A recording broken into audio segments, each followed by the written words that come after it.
அம்மா உன் வார்த்தை வேதம் என்றெண்ணும் மகனும் நான் தானம்மா. உலவும் என் கோயில் பேசும் என் தெய்வம் உலகில் நீதானம்மா. தாயே உன் கண்ணில் துளி நீர் கண்டாலும் இதயம் தாங்காதம்மா. ஏதோ உன் நெஞ்சில் துயரம் என்றாலும் விழிகள் தூங்காதம்மா. வண்ணமுகம் வாடி நிற்க பார்த்ததில்லை நானும் என்னாலும்.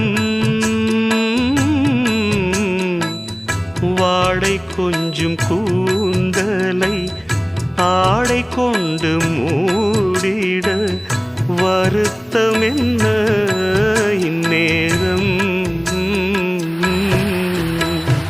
சொல்லி சொல்லி வந்தது